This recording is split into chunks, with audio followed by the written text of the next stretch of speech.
100%. As an Indigenous man, it's very, very important to me. Like I have to ground myself every few days.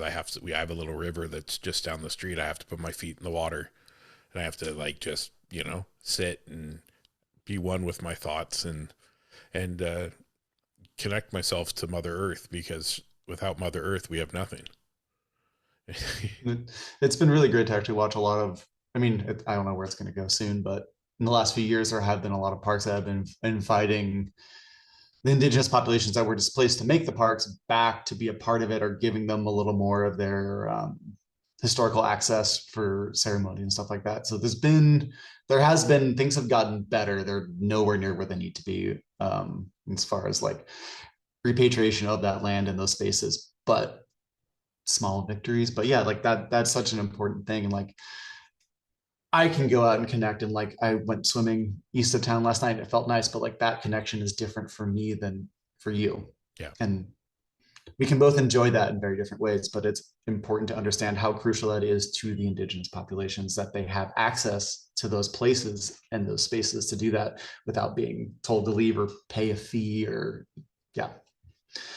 It's cool to hear it from a different perspective. I mean, I've heard it from my grandmother and things, right? And I never knew. I didn't know my birth family until 2 years ago.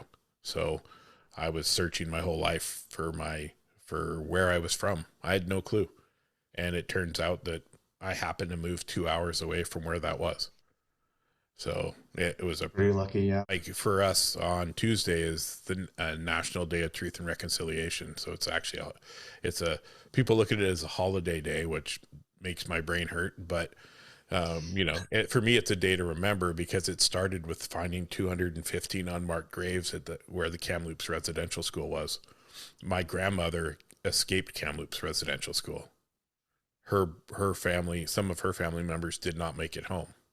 And so I hear people say, "Oh, it's not real. That didn't happen." And I'm like, I got firsthand stories of what happened. Like, you don't want to Yeah, argue, like but what do you how do mean? you argue stuff like that?